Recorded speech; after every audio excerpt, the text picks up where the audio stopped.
Hi, I'm Kathy Brasby, and welcome back to our study on Luke 15.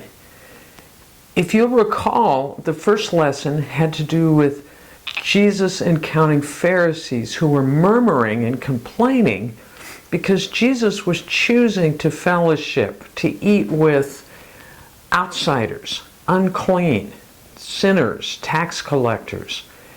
The Pharisees were shocked that a rabbi, a man of God, would associate and welcome these outsiders. So the parables that we're looking at in Luke 15 are Jesus' answer to these Pharisees. Last lesson, we talked about the lost sheep and the burden of looking and finding this lost sheep, and yet, more importantly, the rejoicing when this lost sheep is found.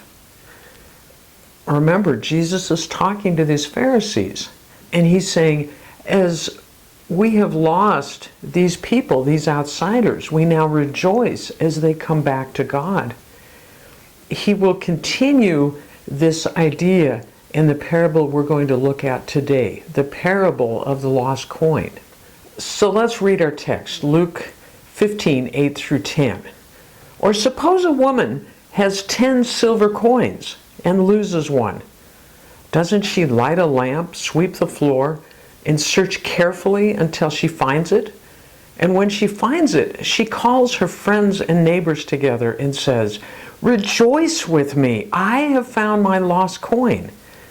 In the same way, I tell you, there is rejoicing in the presence of the angels of God over one sinner who repents. The translation that I read you says, suppose a woman. It could also be translated, which woman, or which woman of you. That particular phrase would be incredibly insulting to these Middle Eastern men. It would have been unpardonable. Very much like saying, imagine you were a shepherd and you lost a sheep. Now Jesus says, imagine you were a woman and you lost a coin. Both of these are very insulting to the Pharisees. So once again, we see that Jesus is rejecting the Pharisees' attitude toward groups of people in society. First, it was the shepherds who were considered dangerous, unclean, outsiders. Now women, also considered low-class people. So Jesus is addressing this idea of insiders and outsiders. So Jesus is addressing this idea of insiders and outsiders.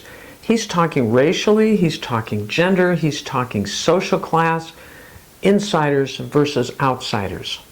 I've heard people debate, would you stop to pick up a penny off of a parking lot or a sidewalk? We have many coins. And so this idea of one coin missing may be a little bit hard for us to really connect with. At that time, in a village, a woman in general would not be out moving around very much. She would stay at home in her house. And so when this coin was found to be missing, she would know it was inside the house. It is likely that she carried coins in a little bag, maybe a rag, that was tied somehow and hung around her neck. That bag with 10 coins could represent a week or two of household expenses. She kept them in what would seem to her a very safe place. So you can see how precious those coins were, and to lose one would be a major disaster for her. Now, those first century houses were quite different than our American houses today, where we often have wood floors, carpet. We can sweep, we can vacuum, we can usually find something like a coin very quickly. And there would be smooth stones on the floor with this plaster kind of poured or painted over the stones. So cracks would develop in this floor. And the coins often fell into those cracks. Even modern archaeologists have found coins in the ruins of some of those old houses as a coin would fall down to one of those cracks. Another part of it was if there were windows in those houses, they were just tiny slits in the walls. And the building stone was often like a black basalt, so that made the house a dark house. Here's possibly what a first century Jewish house might have looked like. And here's a modern day image that may help us also see what that house might have looked like, being small and dark, in poverty. The last pictures were taken in modern day Kenya, in a very poverty-stricken part of Kenya. And just as a quick sidelight, this is a woman that I've had the privilege of being able to send some funding to. And if for some reason she or her neighbors captures your heart, feel free to contact me. We can help these people because it's such a vivid difference between what we live in and what they live in even today. I mostly wanted to show you this house to give you an idea of what this woman who lost her coin, what her surroundings were probably like or more like. As I said, she hadn't been outside of the house, so she knew the coin was somewhere in the house. That wasn't as easy a task as we might assume it was. Now, as we compare this story of the woman with her lost coin to the story of the lost sheep and the shepherd, we can see that this woman was responsible. She was more responsible for the loss of that coin than the shepherd was responsible for the lost sheep.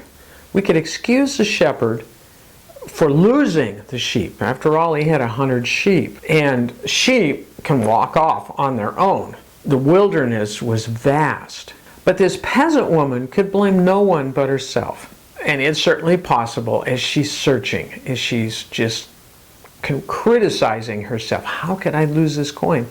Why didn't I secure it more firmly?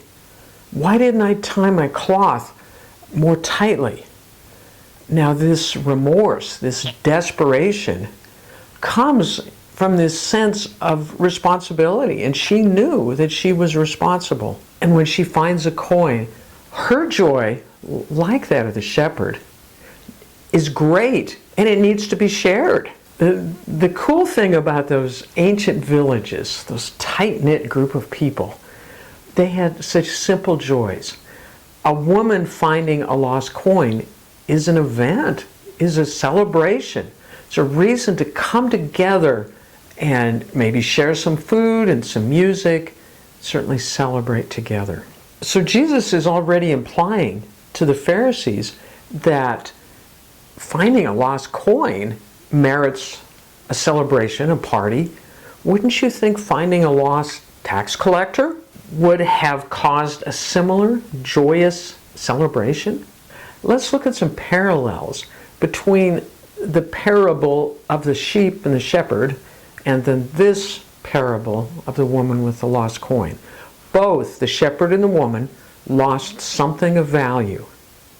Both were of inferior class. Both looked until the item was found.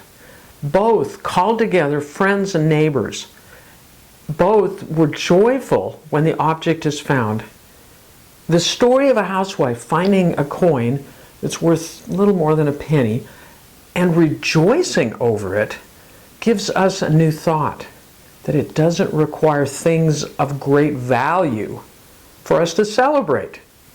Here's an interesting piece as we continue to talk about the woman and her coin.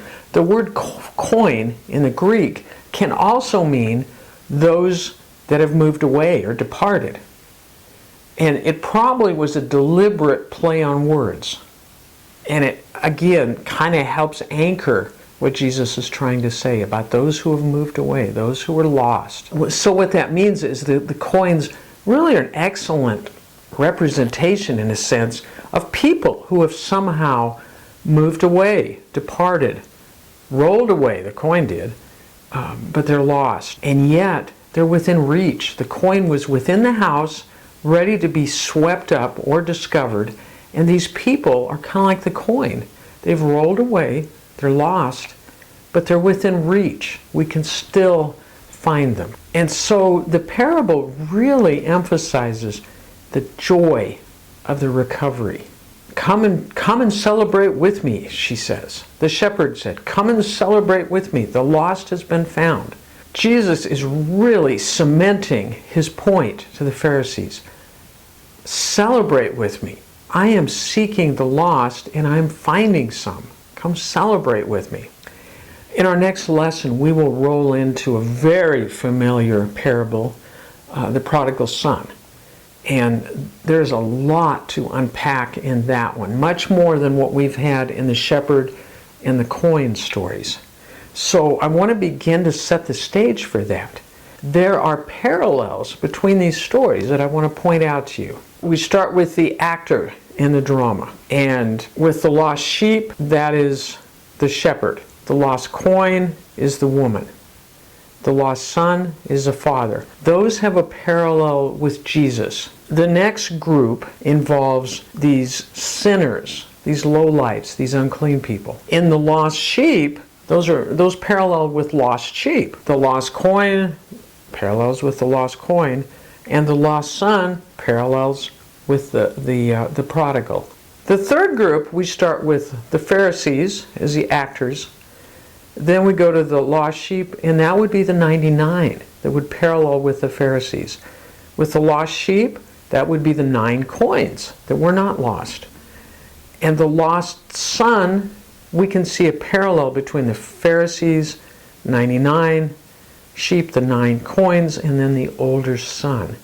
That will help us as we move into our next parable in the next lesson. These parables, the parable of the lost sheep and the parable of the lost coin, suggest 3 main points that I want us to see. First, just as the shepherd and the woman go out of their way to search diligently for their lost possessions, so God takes the initiative to go to great lengths to seek and to save lost sinners. Second, just as the discovery of the lost sheep and coin bring great joy, so the salvation of lost men and women is a cause for celebration. 3. Just as the existence of the 99 sheep and the 9 coins are not an excuse for not searching for what is lost, those who profess to be God's people can never be satisfied that their numbers are great enough so they stop searching for more. So this is our lesson on the parable of the lost coin. In the next lesson, we will begin to unpack the parable about the prodigal son and see how this was Jesus' summary of what he is answering these Pharisees who were murmuring about him fellowshipping with outcasts, outsiders, sinners. So thank you for joining me for this lesson. Have a great week. God bless.